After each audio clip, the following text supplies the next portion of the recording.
Hey guys, today I'm going to tell you how to fix Apple developer unknown error on any iPhone or iPad. If you're using any iPhone or iPad and you're having this type issue that your Apple developer has any unknown error, so let's see how can you easily fix that issue. So the very first thing you have to do, you have to make sure that you have a stable Wi-Fi or cellular connection, and this means you have to disable or turn off your VPN if you're connected. So open settings, go for general, go for VPN device management, and here you have to make sure that your VPN is not connected, or if you have any connected VPN, try to disconnect with that.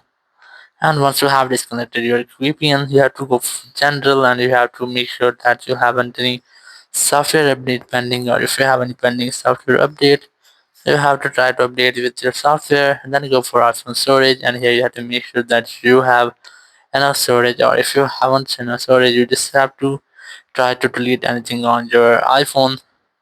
And then you have to go for transfer reset iPhone, select reset network settings, and here enter your passcode, and all of your network setting will be resetted. It will not delete your data, so you can easily try this.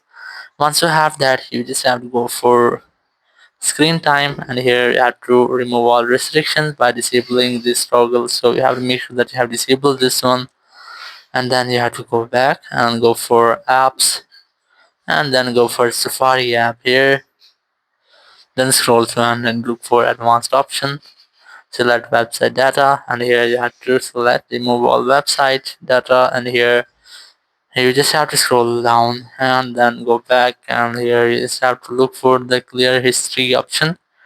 Here's the clear history and website data. Select that option, select clear history, and once you have done all of these steps, your issue will be fixed, and now you can easily use your Apple developer. You will not get any errors. So in this way, you can easily fix if you're having Apple developer unknown error. Thank you very much for watching the video. Until next video, bye bye.